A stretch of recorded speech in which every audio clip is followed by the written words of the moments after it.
Hi, welcome to Sports Vibe TV. I'm delighted to say I'm joined by former referee, widely regarded as one of the best of his generation. Welcome, Howard. Thank you very much. Good to be here. Yeah. Well, we're at BT Sports Media Day to promote Champions League and Europa League, of which you're now part of. I am, yes. I'm pleased to say that I'm being asked to be a part of the BT Sport Champions League output.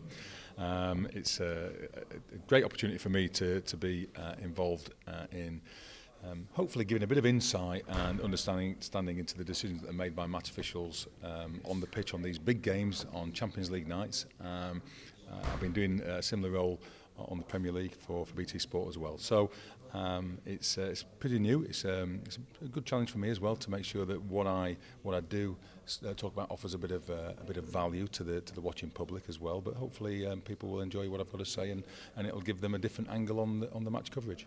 How are you enjoying it? Because obviously you've been used to being on the pitch and now you're taking a back seat in the trucks, if you like. How's the transition? It's interesting. I mean, I'm way out of my comfort zone. You know, I've been around the world blowing a whistle on the pitch in some of the biggest stadiums and some of the best games, and that's been a privilege. And this is all a whole new world. I'm in a TV studio, or I'm in a production truck, learning new skills, working with a big team of professionals. You know, you watch the game at home and you think that it's just so easily put together. It's seamless, it's smooth, and you don't give too much thought about what goes off behind the scenes. There's a big team making sure that what you see is professional and enjoyable. It doesn't just throw itself together. I'm now part of that team, I guess. So yeah, certainly something that's exciting for me. But I've always been one who likes to push himself into new places, new challenges, and this is certainly one of those.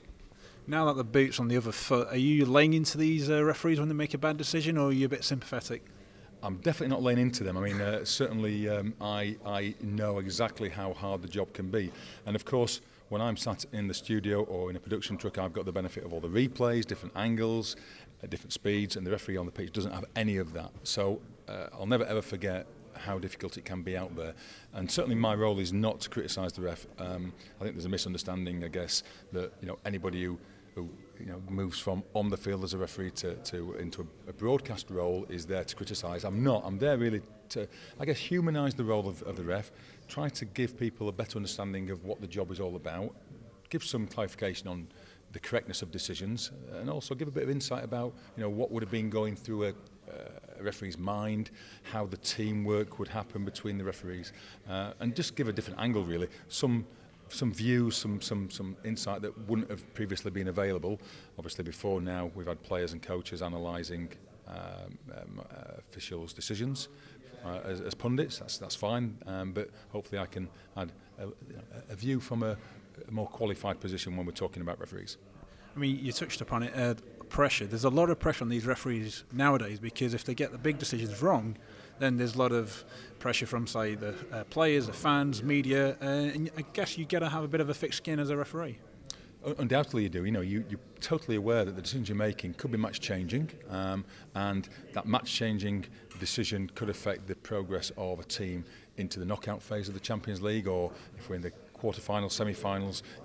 These are big calls that referees are making that are having big impacts, and you're aware of that, and does have pressure. Of course, as well, the world is watching.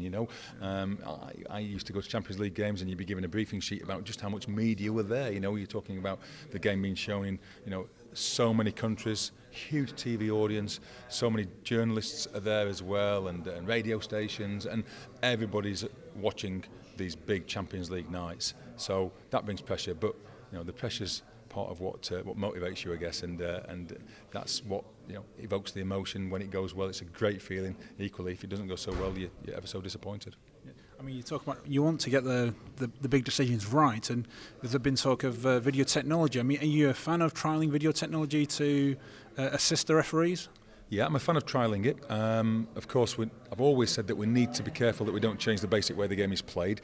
Part of the attraction of football is that it's a fast-flowing event. It's not a stop-start affair, and therefore we need to be careful in the way that we implement it. But unless we live trial something, we'll never quite take the argument forward. So I personally would be in favour of that. Anything that makes me as a referee more accurate and more credible on the field is something I would welcome. I think most of my colleagues would welcome that as well. And let's see how it works in practice. And if it clearly doesn't work and it changes the game too much, then we'll scrap it. But at least we'll have seen it in action, and we can move on.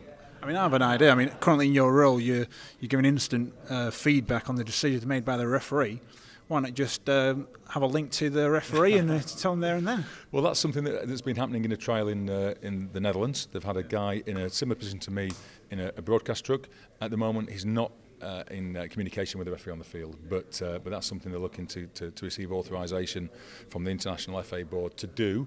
And you're right, I can sit in the broadcast truck and I can see the angles the referee can't see, and also I can form an opinion based on all the information that you need. I suppose the question is how quickly can you do that if the game is continuing on the field. But again, it's something we need to look at. Let's see how quickly we can get that information together and see how much we can help the on-field ref.